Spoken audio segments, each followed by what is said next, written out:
Hello, I'm Catherine D. Henry, subject matter expert and Senior Vice President for Web3 and Metaverse at MediaMonks. This morning, I got back from doing a great cardio workout at the Great Wall of China and along the Sibang Phai River in Laos and high up in the Redizat Mountains in Romania. No, I don't have a private jet. What I do have is a supernatural fitness app for my MetaQuest VR headset. It not only gets my heart pumping, but it also takes me to some of the most beautiful locations in the world. All of which is to say, it's time to talk about health in the metaverse. Now, when I say that, you might be picturing a virtual doctor sitting in front of you conducting your annual exam.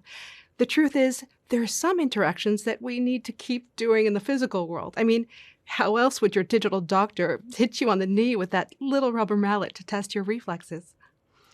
When we talk about health in the metaverse, we're focused not on replicating the physical world interactions, but on the ways in which technology can bring people together and help them live their healthiest lives. Let's talk about ways we can do this. For many negative health outcomes, prevention is key. For example, according to the World Health Organization, hypertension, or high blood pressure, is the #1 risk factor for death around the world. To prevent hypertension, we can do things like be physically active, not smoke, limit our alcohol consumption, and get enough sleep. So, how can the metaverse help us with that? Diagnostics that once took place only in the doctor's office have moved into and will continue to be developed in the metaverse. Did you know that, according to the National Library of Medicine, snoring is a predictor of hypertension among middle-aged adults? A smartwatch can tell you if you're snoring at night, and you can then share that data with your physician.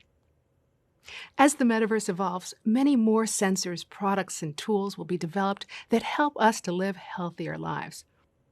Now, while it existed to some degree before, when the global pandemic prevented us from keeping in-person appointments, telemedicine really took off. And sure, talking with my doctor over video was great, but I can't help but think of how much richer an experience like that could have been in the metaverse. As I mentioned before, my doctor can't test my reflexes or wrap my sprained ankle in VR, but there is a lot of potential for medical meetups in the metaverse. In the fully realized metaverse, my avatar and my doctor's avatar might meet in a virtual clinic room. Using AR, a hologram of my doctor might visit me at my home where I can show them my medications and we can talk about the importance of taking them on a regular schedule. Caring for our mental, emotional, and social health is just as important to our well-being as caring for our bodies.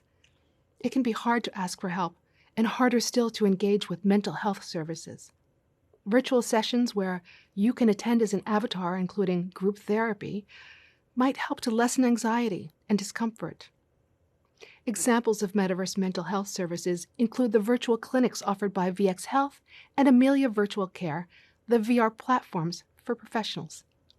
The metaverse might also give people the opportunity to self-organize into supportive communities, much like we find groups relevant to our needs and interests online today. You might belong to a support group for diabetes, cancer, fertility, anxiety, grief. The list goes on.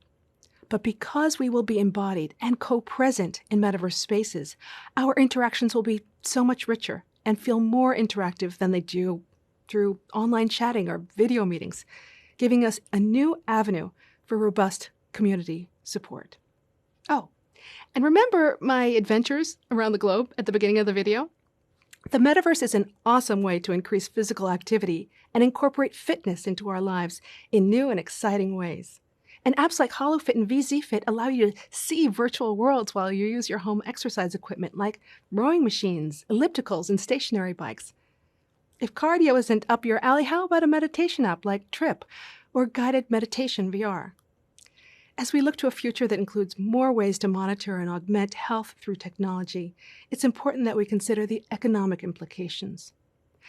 How do we ensure that metaverse health interventions and applications are equitable and accessible? This is a question that healthcare professionals are thinking about all the time in the physical world. After all, according to the Centers for Disease Control, there's a 6.5-year life expectancy difference for someone living in California versus someone in Mississippi. A report from the Brookings Institution indicates that positive health outcomes are tied to higher incomes.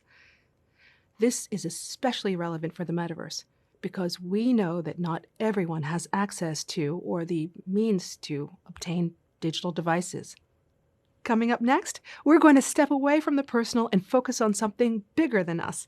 Get ready for architecture in the metaverse.